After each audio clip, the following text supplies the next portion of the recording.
vendo a nossa atuação agora. Só que tem alguém que não está na arquibancada. É o que ele fala no versículo seguinte, ele fala: corram a corrida com perseverança, tendo os olhos fitos aonde? Em quem? Em Jesus. Jesus não está na arquibancada dizendo, vamos correr, rapaziada. Não. Jesus está na linha de chegada, olhando para mim e para você, dizendo o seguinte: meu filho, não desiste, não desanima, corre, vem, lembra do que eu fiz por você, lembra do que a gente conversou, lembra do que eu já te ensinei, eu estou aqui, eu estou te dando força. Não importa a crise, não importa o limite que você está, eu estou aqui, vem junto comigo. E por isso o autor de Hebreus, ele fala de alguns personagens, e hoje à noite eu queria que você tivesse isso em mente: a vida como uma jornada onde Deus está presente e a gente fica com os nossos olhos fitos em Jesus. E o autor de Hebreus fala de um cara que trilhou a jornada da vida com perseverança, e o nome desse cabra é Abraão.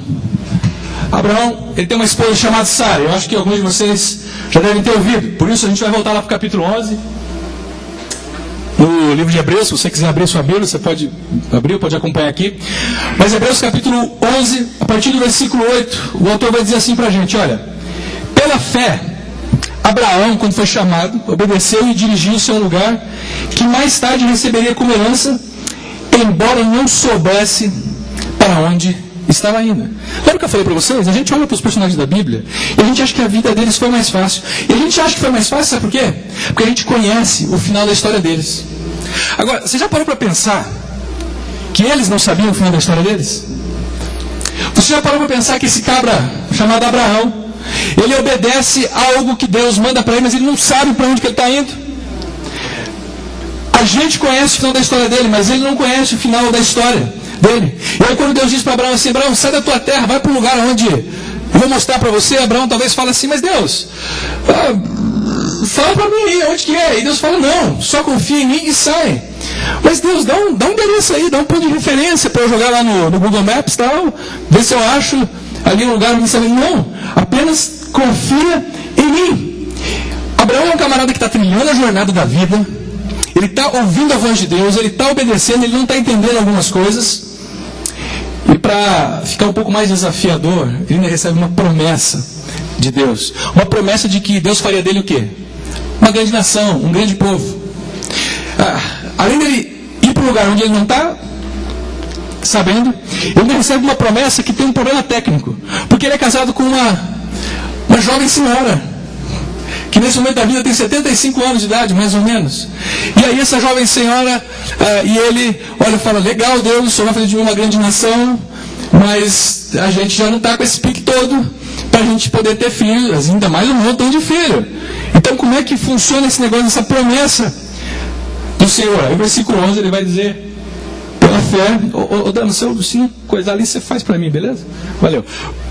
Pela fé, Abraão e também a própria Sara, apesar de estéril e avançada idade, recebeu o poder para gerar um filho, porque considerou fiel aquele que lhe havia feito a promessa.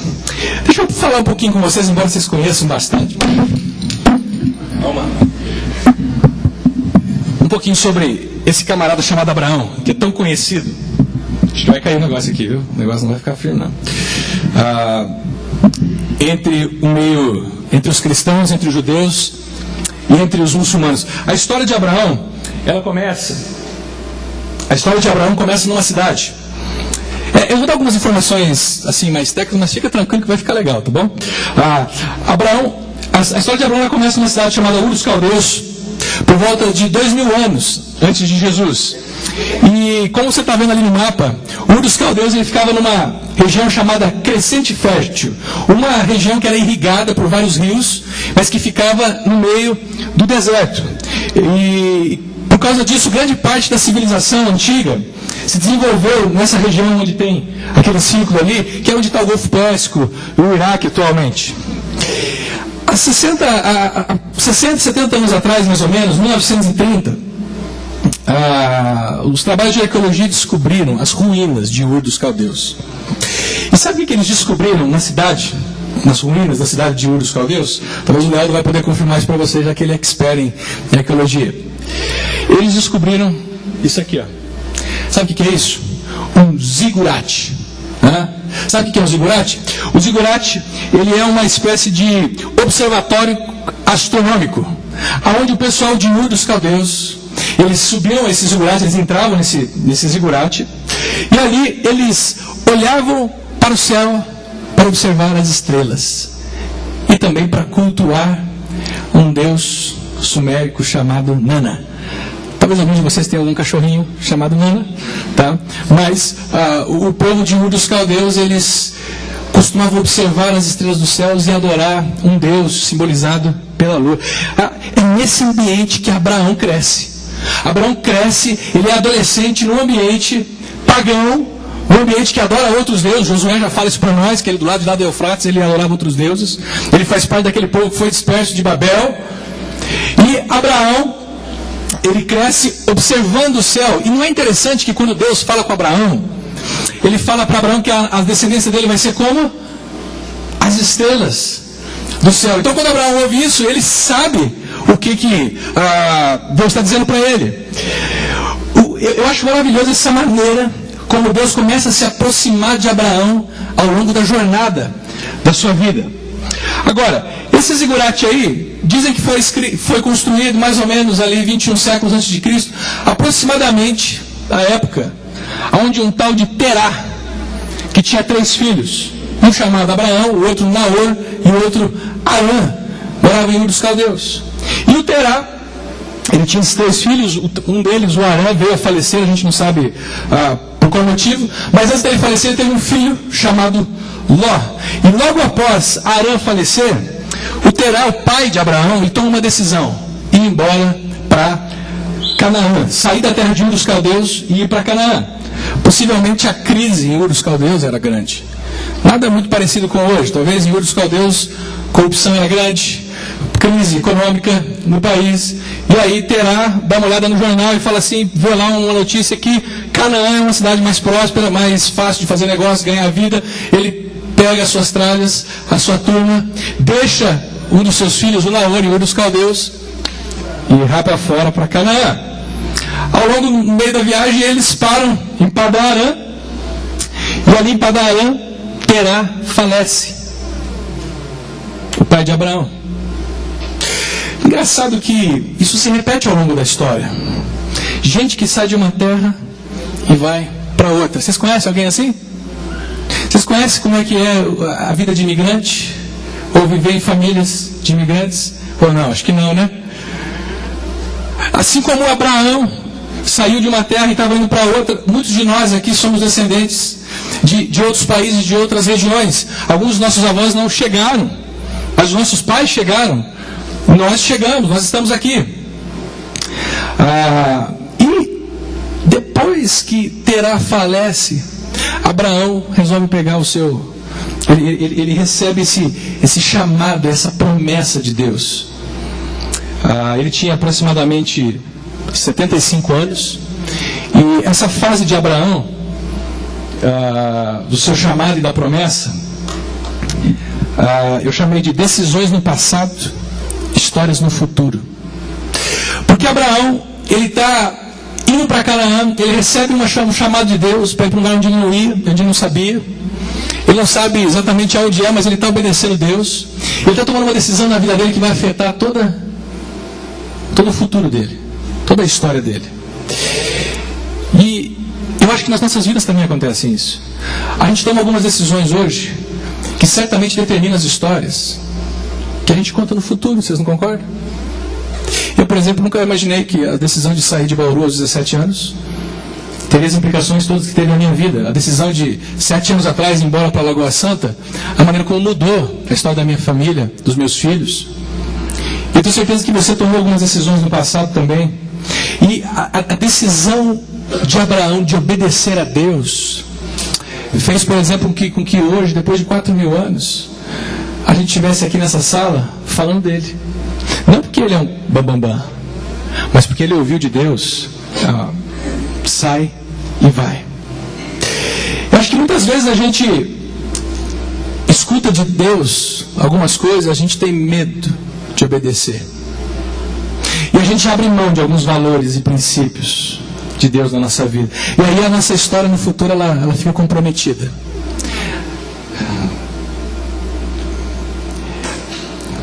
segundo momento na vida de Abraão foi a descida dele para o Egito. Sabe, Abraão está vivendo ali em Canaã. Lembra, gente? Vai pensando em todo o movimento que Abraão está fazendo. Abraão, ele está em Canaã, ele é um nômade, ele pega as suas coisas, desce para lá, desce para cá, pega os seus passos, pega a comida, pega a gente, acampa ali, acampa aqui, e de repente ele se dá de cara com uma crise que está acontecendo na terra de Canaã.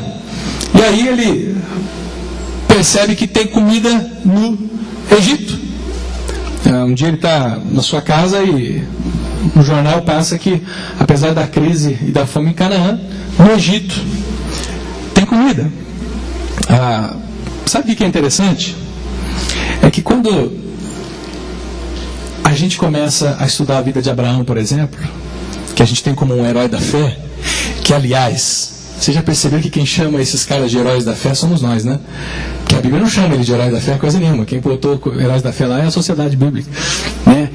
A gente começa a olhar para esses caras e a gente começa a ver a imperfeição deles. E a gente começa a perceber como que eles lidavam mal com algumas situações nas suas vidas. Sabe qual que é a conclusão que a gente chega? Esse cara precisa de alguém que salve ele. Esse cara precisa de alguém que seja o redentor dele.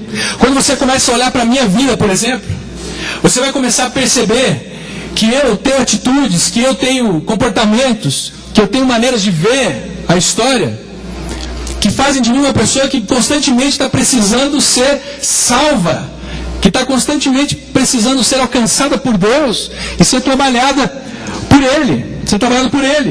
Olha o que acontece com Abraão. Tem uma necessidade, ele está numa terra de fome, e aí decide ir para o Egito. E o problema não é que Abraão desce para o Egito. O problema acontece na vida de Abraão quando ele desce para o Egito, porque ele tem um receio com relação à sua esposa. Eu acho que Sara devia ser uma mulher assim, bonitona, sabe aquela coroa de 60, 70 anos, bonita, enxuta? Não fica pensando muito, não. Aquela mulher que corre 5 km toda manhã, usa aquele monte de máscara no rosto, faz uma dieta balanceada. Porque Abraão, quando ele andava ali pelo shopping de Canaã, ele percebia que os homens ficavam olhando para a mulher dele. Então, ele vai descer para o Egito, e ele sabe que lá no Egito tem um faraó, tem um rei, que se acha o dono de tudo, o dono de todos os bens, o dono, inclusive, de todas as mulheres, porque as mulheres eram consideradas bens. E se o camarada falasse assim, fala o seguinte, essa aí tem dono. Ele ia lá e matava o camarada e falava, já não tem mais dono, pronto, agora ela é minha. Então Abraão combina o seguinte com Sara, fala assim, Sara, olha, se perguntarem para você o que você é minha, você responde que você é minha irmã. Porque é o seguinte, se você falar que você é minha mulher, para possuir você, eles vão me matar. Só que se você falar que você é minha irmã, eles vão possuir você, mas não vão me matar. Olha aí o grande herói da fé. Vocês estão percebendo? Olha o grande herói da fé, um covarde que deixa sua mulher ser levada por outro cara para poder preservar a sua própria vida. Eu tenho certeza que nenhum dos homens aqui faria diferente. Numa situação dessa, todo mundo ia falar que é minha esposa. Pode ir lá, pode falar que é a esposa mesmo, e eu mato no peito isso daqui, não é mesmo? Olha, a gente começa a investigar a vida desse cara, a gente começa a perceber que na jornada da vida ele passa por momentos complicados, momentos que ele pisa na bola. A vida dele não é linear, não é só de vitória. A vida dele também é uma vida de erros e problemas. E sabe, a pessoa que anda com Deus na jornada, que é uma pessoa correta, que é uma pessoa santa, não é aquela que não erra, mas é aquela que quando erra e cai e tropeça, ela volta para a cruz, e ela sabe do perdão que ela pode encontrar ali, e ela sabe do recomeço que existe na cruz, e ela continua a sua caminhada. O problema é que essa situação na vida de Abraão, ela vai se repetir outras vezes. Se você for ler na história dele, você vai ver que depois ele tem que descer para a região de Gerar, e lá ele vai se deparar com um rei, Abimeleque. E aí lá ele faz a mesmíssima coisa, só que ele tenta gerar uma meia-verdade, porque ele diz que ela é irmã, porque ela na verdade é prima dele, né? É filha assim por parte de pai e tal, tem um rolo ali. E o problema disso é que Abraão tem um filho chamado Isaac, que está vendo essas coisas. E mais uma vez Abraão comete uma pisada na bola e não deixa claro para quem está em volta dele que ele errou. E o que acontece com a gente quando a gente pisa na bola e a gente fica com esse negócio de querer preservar nossa imagem, de querer parecer o certinho, a pessoa que é santa, que não erra, e a gente fica se esquivando de admitir os nossos erros para quem está ao nosso redor, principalmente dentro da nossa casa. Quando a gente não assume os nossos erros, provavelmente os nossos filhos vão reproduzir aquilo achando que é certo. Pensa em você. Quantas coisas você deixou de admitir para a sua família, seja para os seus filhos, seja para os seus pais, sejam para as pessoas que estavam em volta, que eram erradas, coisas que você devia ter confessado e dito, olha, eu errei nesse momento, não devia ter feito isso, só que você não confessou e aquilo se tornou um erro recorrente. Talvez na vida do seu filho, talvez na vida de pessoas que você cuida.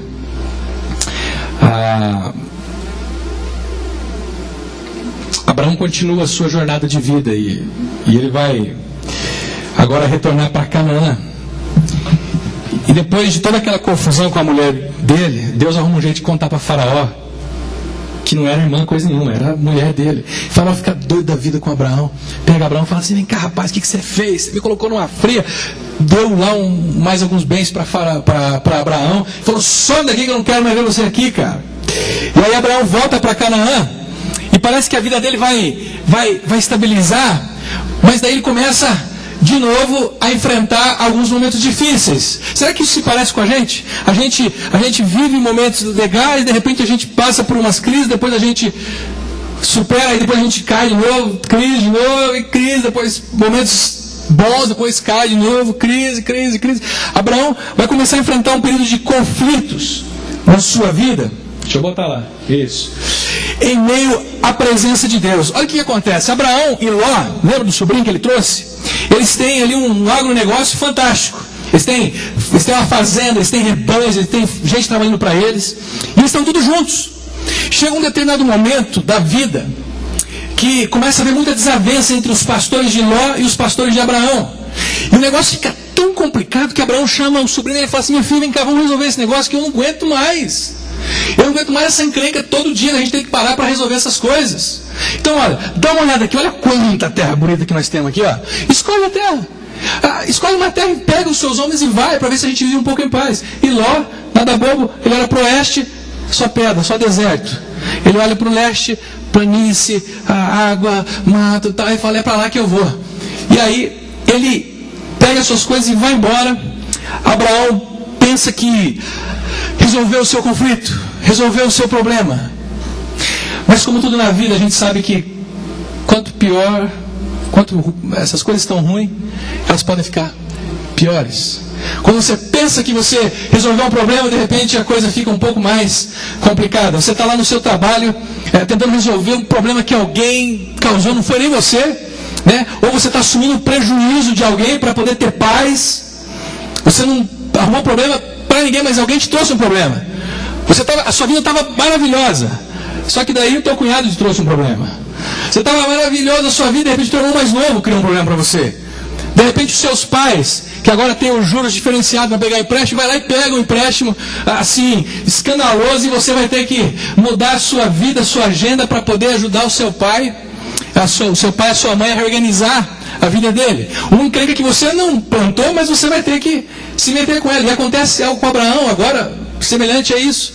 Porque ele manda o sobrinho dele embora, e de repente uma comitiva vinda do Oriente, uma frente de 5 reis que planejam invadir aquela região de Sodoma e Gomorra, que é para onde Ló foi, né? Uma espécie assim de Las Vegas daquela época, onde cassino, turismo sexual era tudo liberado.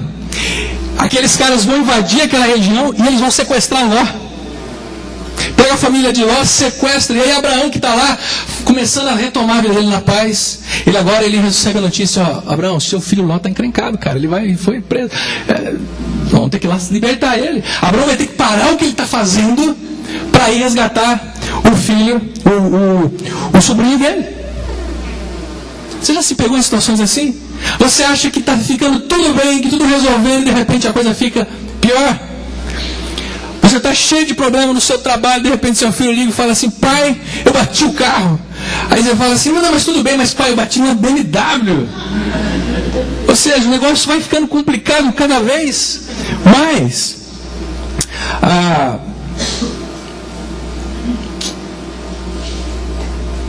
E aí Abraão vai ter que juntar os seus homens, ir para a guerra e resgatar o seu sobrinho.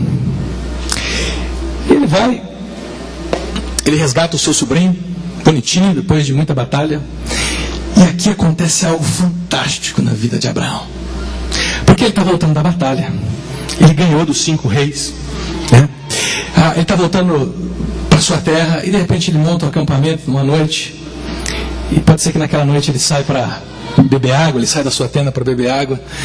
E ele se depara com um camarada do lado de fora da sua tenda, chamado Melquisedeque. Olha o momento que Abraão está vivendo: estresse, dificuldade, conflito. E de repente um cabra que não tem CPF, não tem RG, não tem perfil no Facebook, não tem site, os caras dão uma busca nele, vai lá na polícia, puxa a ficha dele, não existe. Esse cara não existe na história. Melquisedeque não existe na história. Só que esse camarada chamado Melquisedeque, que não tem RG, que não existe teoricamente na história, ele se apresenta como rei e sacerdote de Salém, que é o nome antigo para a cidade de Jerusalém. E no meio daquele conflito de Abraão, naquele momento estressante, ele traz pão e vinho para Abraão.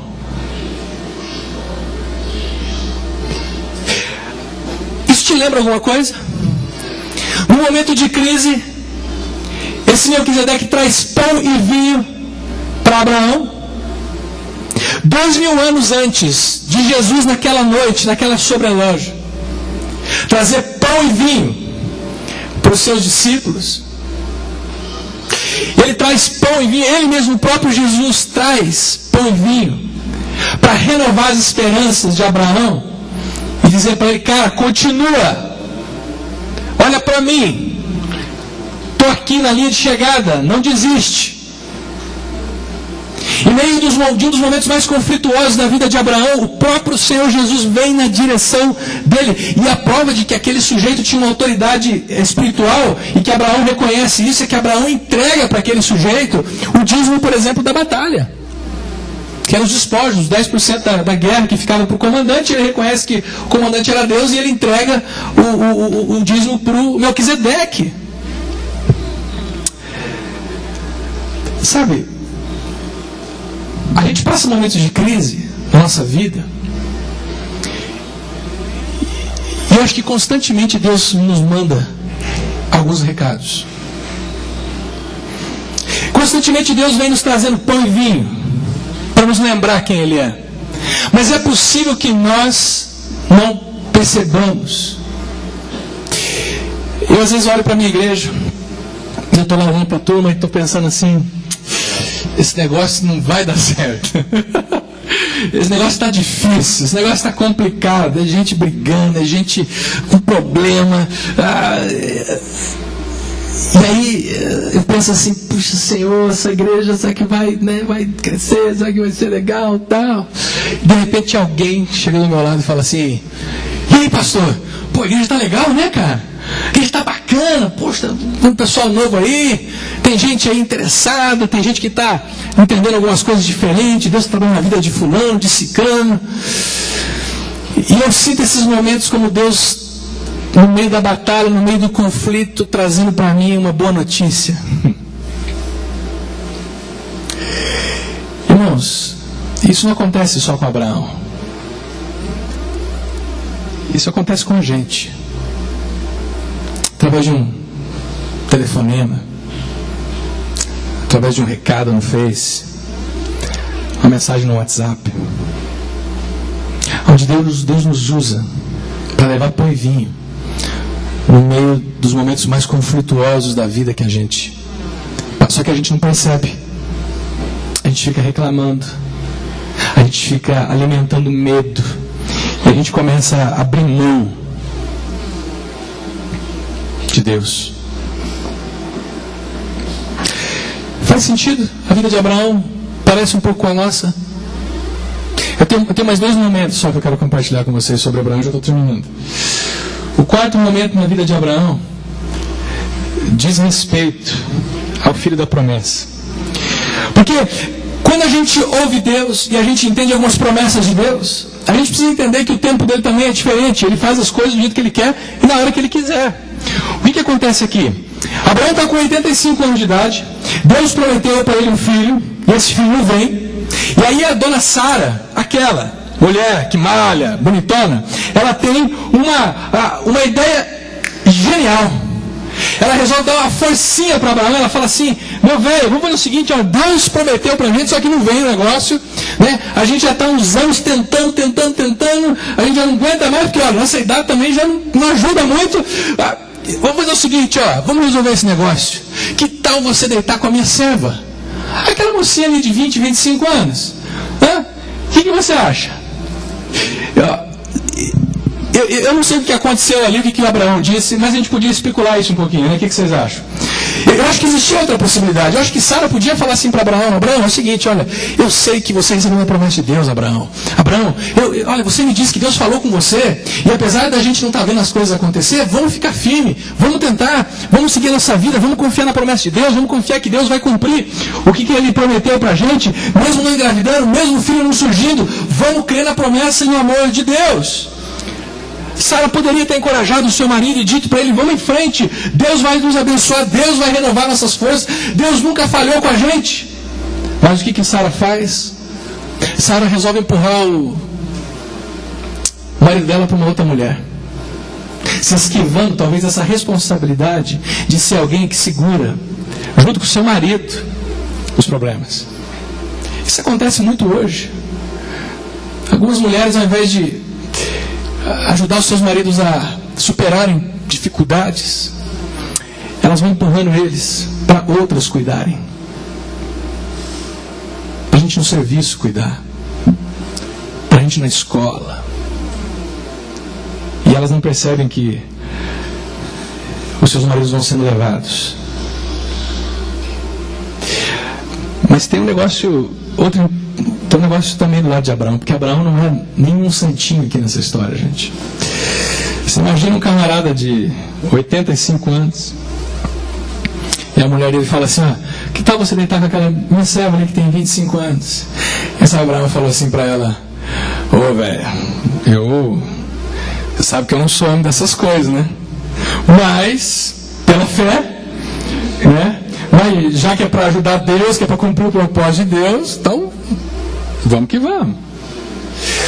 E eu acho que muitas vezes nós homens agimos assim. A gente se enrola com os nossos erros, com os nossos equívocos, e aí a gente diz assim: Deus, você sabe que eu estava no meu limite, você sabe que eu não estava aguentando mais, você sabe que a minha vida estava difícil. Deus, a gente começa a justificar e espiritualizar alguns erros, algumas omissões que a gente comete na nossa vida.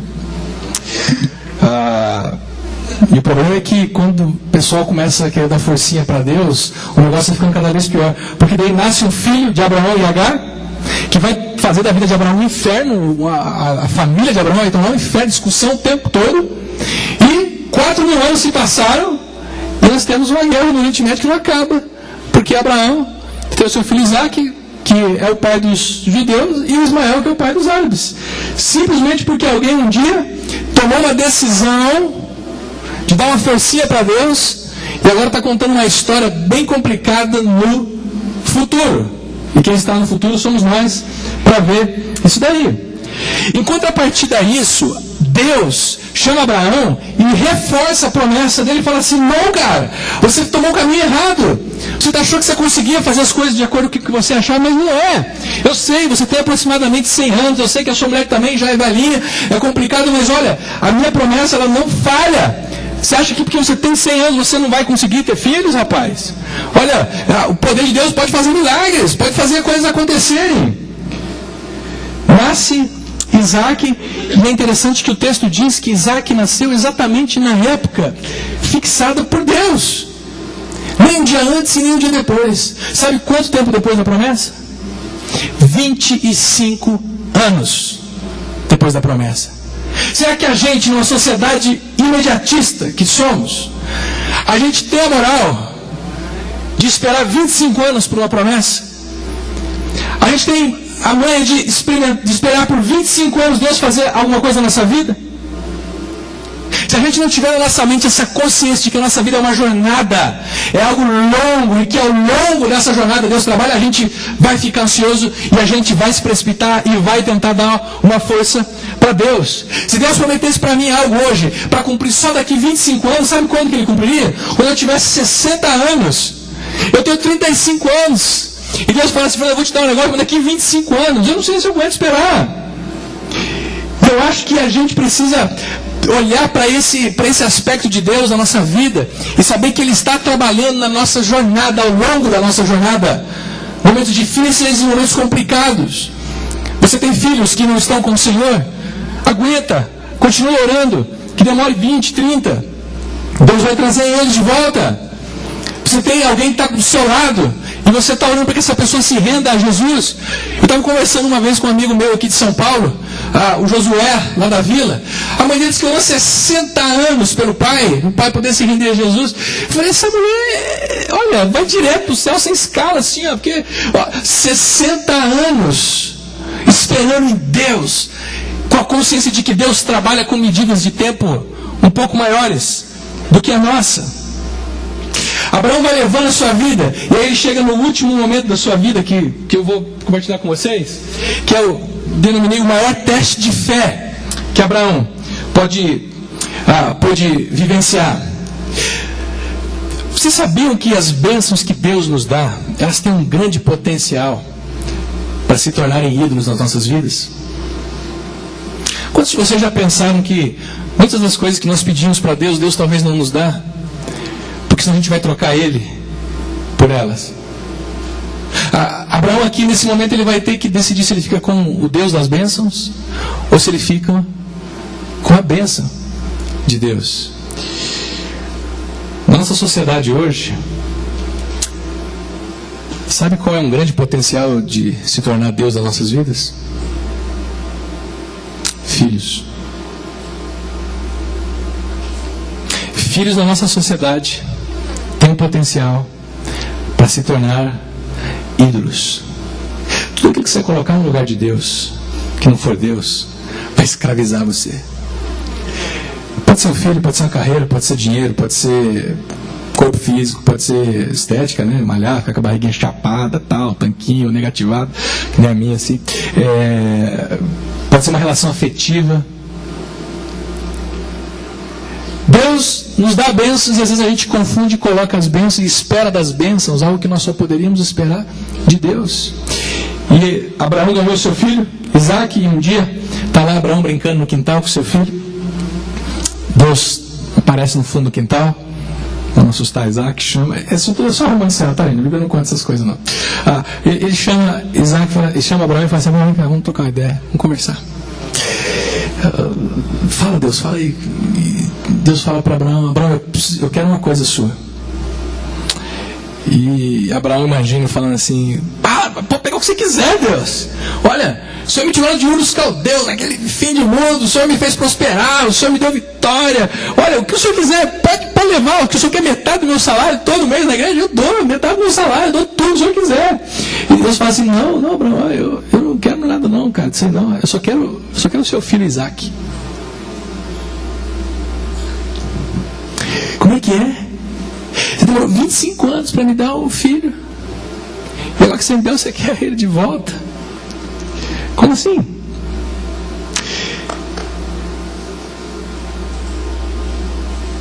E eu acho interessante como que Abraão, ele persevera. Porque ele já tem uma vivência com Deus ao longo da vida. Ele já tem uma vivência de experimentar que Deus não falha, que Deus é um Deus de amor também, que Deus é um Deus amoroso. E ele pega o seu filho, né, faz todo o ritual, pega a lenha, pega o fogo, bota o seu filho, começa a subir o morro. Isaac está olhando e está falando: pai, está tudo aqui, está a lenha, está o fogo, e cadê o cordeiro? E Abraão fala: fica tranquilo, filho, Deus proverá. E aí, quando eles chegam no lugar do sacrifício, Abraão monta todo o altar. E fica tranquilo, não se preocupa com essa história de: pô, mas que absurdo esse negócio, vamos chamar o conselho tutelar para pegar Abraão, porque ele não pode fazer isso com uma criança. Porque aquela era uma outra época, era um outro tipo de ser humano, era uma outra cosmovisão. Isso não vem ao caso agora. O que você tem que lembrar é que Abraão está prestes a entregar aquilo que talvez ele tinha de mais precioso para Deus. E antes dele baixar o punhal e matar o seu filho, o anjo fala: não, faz isso não, rapaz. E aí ele olha no canto assim, tem um arbusto, um cordeiro preso. E aquele cordeiro é sacrificado no lugar de Isaac. E aquele cordeiro é o cordeiro que Deus provê. E naquela tarde, ou naquela noite, eu não sei, naquele dia, Isaac volta para casa e dá um abraço na sua mãe, em Sara.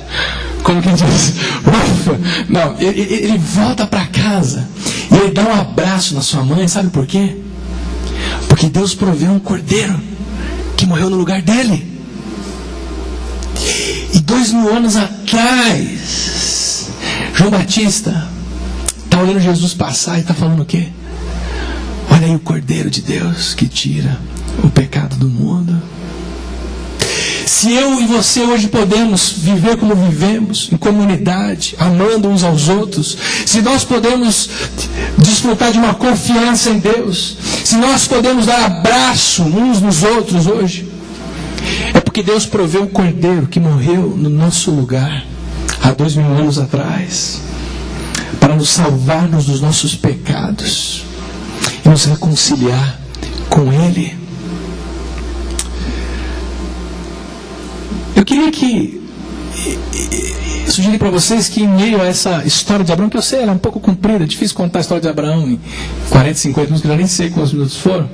Fica tranquilo que agora não importa mais. Eu estou terminando. Percebe como que a vida de Abraão, ela tem muito do que a nossa vida vive? E os desafios que Abraão tem são os mesmos que os nossos. A perseverança é algo que Abraão precisou exercer constantemente.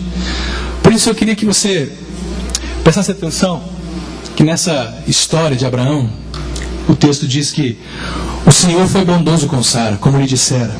Fez por ela o que prometera. Sara engravidou e deu um filho a Abraão na sua velhice, na época fixada por Deus em sua promessa. Abraão deu o nome de Isaac ao filho que Sara lhe dera. Olha essa frase: o Senhor foi bondoso com Sara. Perseverar na jornada implica na gente sempre lembrar do caráter e do cuidado de Deus. Deus não é um Deus que amanhece nervosinho ou temperamental e de repente Ele quer pegar eu e você e Ele muda de ideia. Não! Deus tem um caráter, Ele decide nos amar, Ele decide caminhar conosco, porque Ele decide, ponto. Eu estava lendo Deuteronômio esses dias, e no meio da lei, no meio de todas aquelas regras, Moisés fala assim para o povo: gente, vocês acham que Deus vai expulsar o pessoal da terra, que vocês vão tomar a terra de Canaã porque vocês são melhores? Não, Deus vai fazer isso porque Ele se afeiçoou a vocês, porque Ele amou vocês.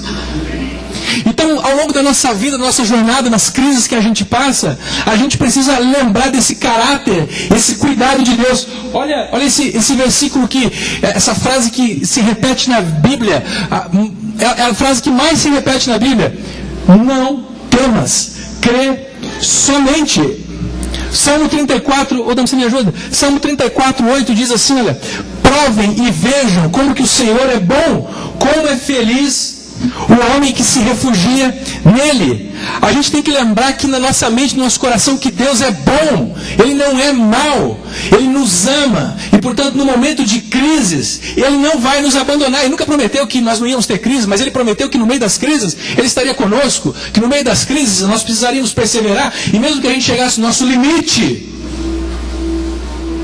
Ele estaria conosco.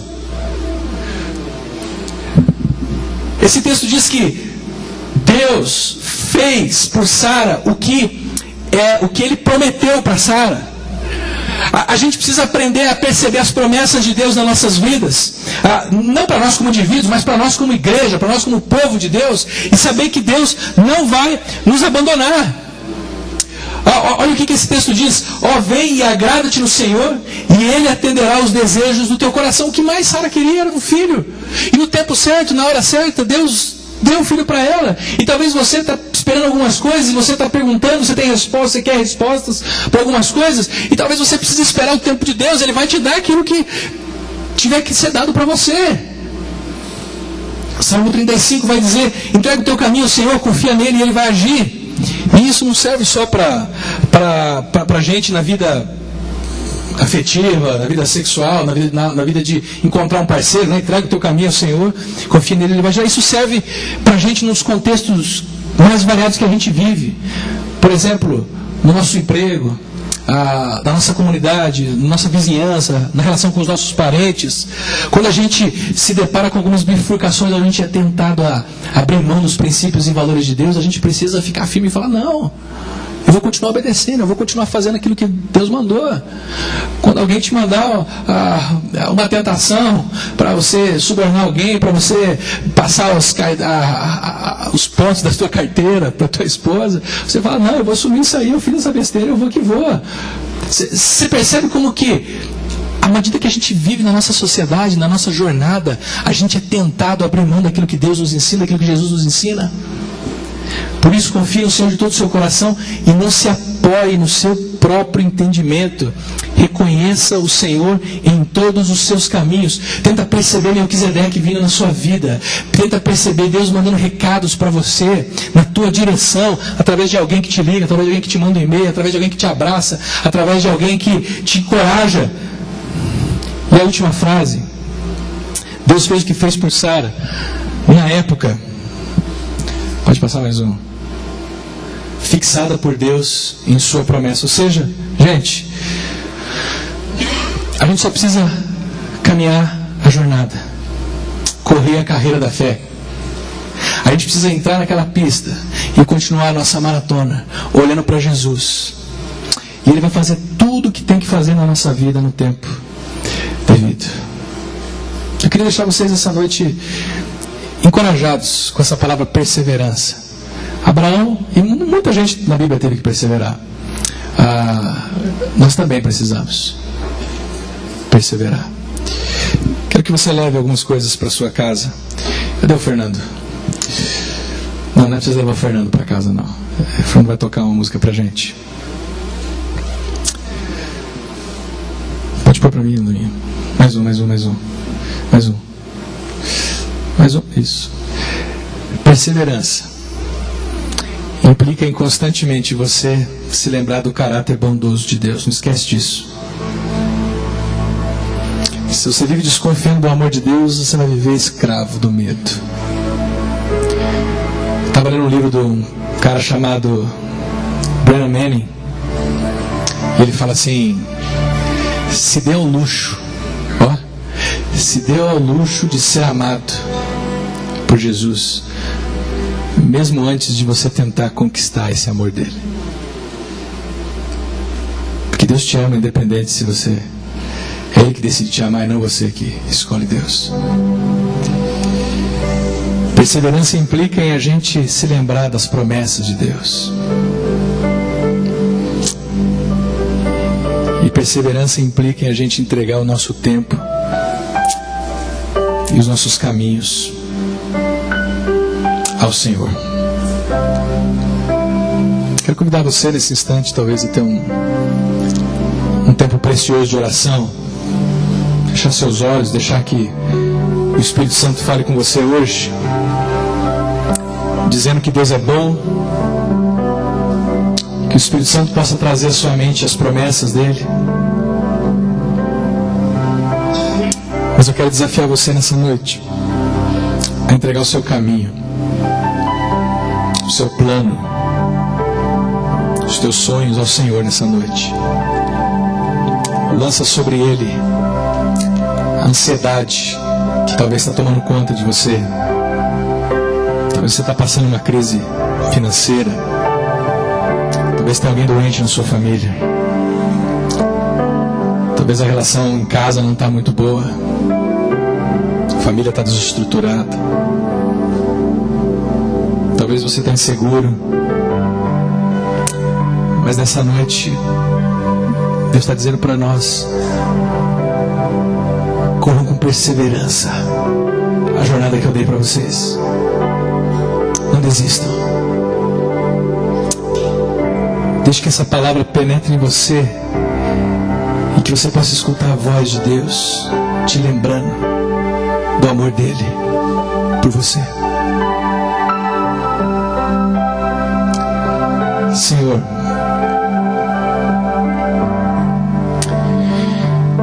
acho que alguns de nós aqui, a maioria de nós, tem vivido momentos difíceis na vida. Nosso próprio país tem enfrentado um momento desafiador.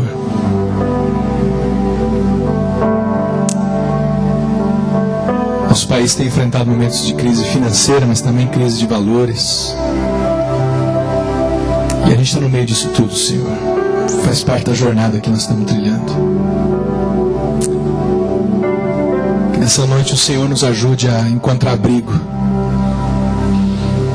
no Teu abraço. Escutar a Tua voz colocando o nosso coração em ordem. Organizando toda a bagunça que a gente tem vivido. Nos lembra nessa noite, Pai, que assim como o Senhor foi com Abraão, Isaac, Jacó, Moisés, toda aquela turma do Antigo Testamento, todos aqueles personagens que tiveram que perseverar, Pai, que o Senhor também vai estar com a gente. Que Jesus, o Cristo, Ele se entregou por nós, que a gente fosse reconciliado contigo e a gente pudesse viver à sombra das Tuas asas, mas com a responsabilidade, Senhor,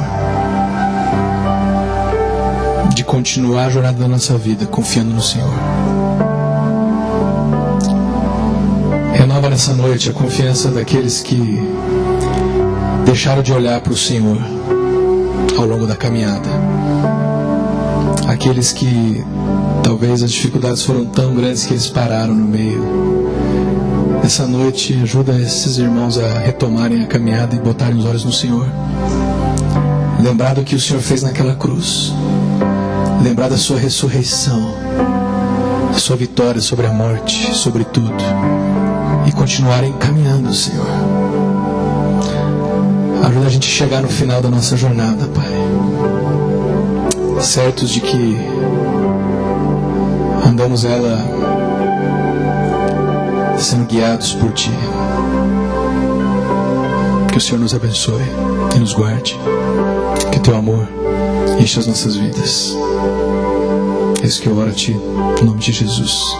Amém.